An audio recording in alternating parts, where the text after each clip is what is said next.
Go! And for our last number is to justify mistakes. It is essential for us artists na maging open sa suggestions ng bawat isa. Now, we admit yung mga mistakes na mayroon tayo at the same time nakikinig tayo sa mga constructive criticisms ng mga teachers at ng ating mga peers. Nagets ninyo kung paano tayo mas mag-improve for improvisation? Yes po. Okay. The next one is to general. Ano nga ba yung mga benefits natin if we use improvisation to us individuals and young artists in the theater at also sa ating theater company? The first one is the positivity for the other or kapwa. Paano kalito? No? So, nag-improvise tayo kanina. Sabi ninyo ay nakikipag-socialize tayo. Para sa inyo, paano kaya lalabas yung positivity for the other or kapwa? Sino ang gusto sumagot? Maaari lang magtaas ng kamay.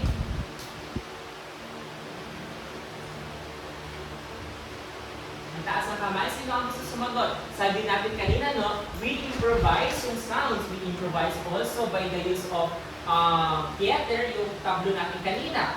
Sa dalawa natin ginawang improvisation, paano kaya tayo nagkaroon ng positivity for the other or kapwa?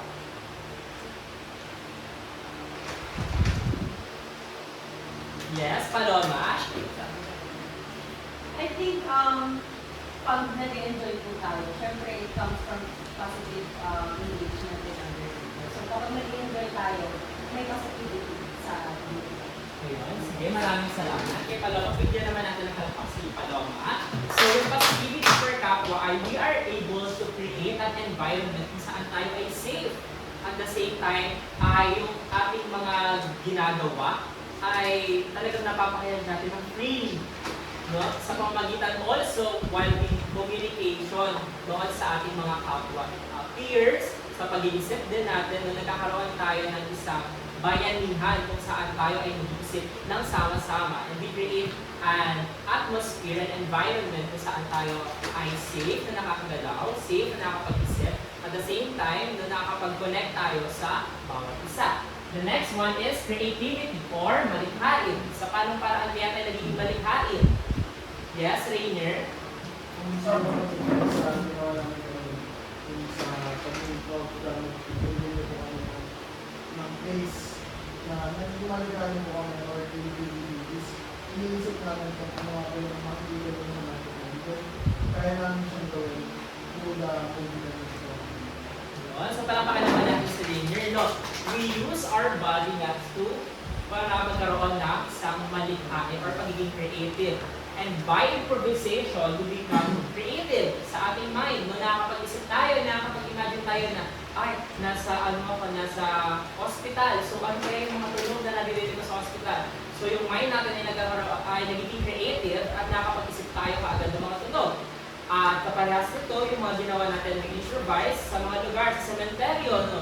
We become creative sa ating katawan na hindi lang natin siya plain ipapakita. Paano kaya natin ipapakita na nasa cemetery tayo? Paano movements natin siya maipapakita? Pangatlo ay yung collaboration or mapagkaisa.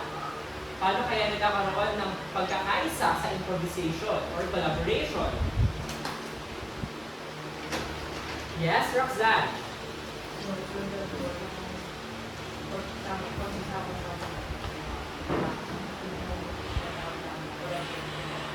So, tama pala naman natin si Roxanne. So, yun, no? Sa pagsasama-sama natin bawat isa, we do collaboration. Kapalas na lang sinabi natin sa agreement ng yes and ay tayo ay nagkakaroon ng unity and camaraderie within our group kung saan yung ating iniisip na performance ay hindi lang tayo yung nag-iisip. We actively listening at nagkakaroon tayo ng collaboration at nagtutulungan tayo sa pag-create at pag-improvise ng isang performance. Pang-apat ay ang pang-apat ay listening and sensing. Nakikiramdam. Ano kaya yung nakikiramdam?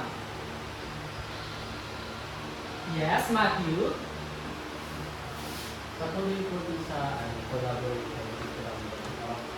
Hindi lang mga kasamang improvisation yung pinapakaramdam mo kung ano yung level nila, dapat makakulit ko din sa level nila. And at the same time, paparamdam yung audience bagay na ginagawa mo or activity na ginagawa mo na magiging ganun. Ayan, tama, palampakan naman natin si Matthew, no?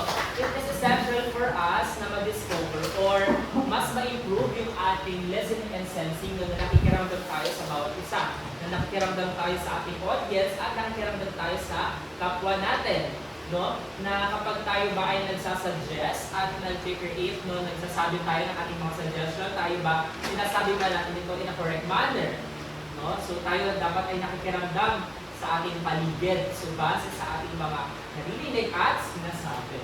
The next one is boldness or matapang. Bakit kaya kinakailangan or na-improve ng isang artista yung pagiging matapang sa improvisation?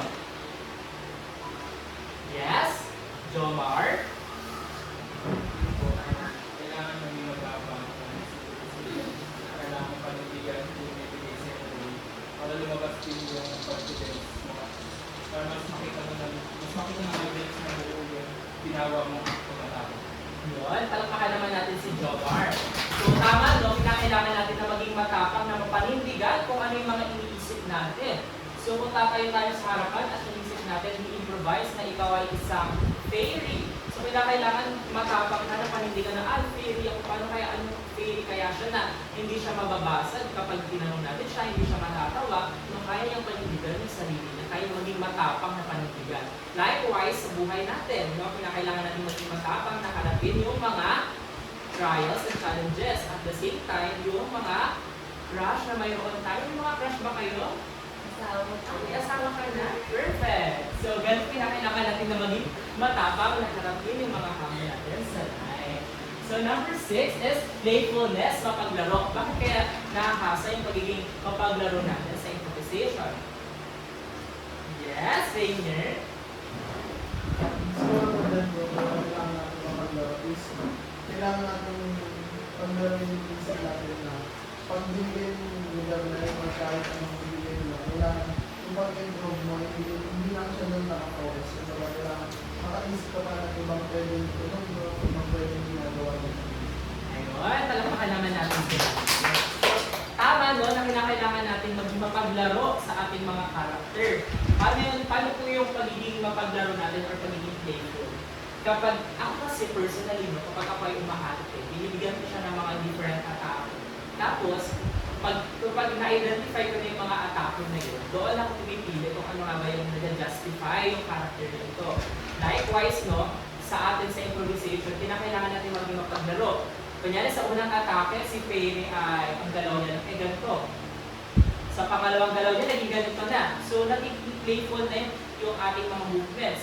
Ganon din, so sa pag-iisip natin, kailangan natin maging mapaglaro, no, sa pag-improvise. Sabi nga natin, kapag dream state, imagination mo ang yan. So, kailangan na buksan natin ang imagination natin at maging playful sa pag-iisip na ating mga improvise. The number 7 is mindfulness. Bakit kaya kailangan natin maging mindful? Yes, Precious?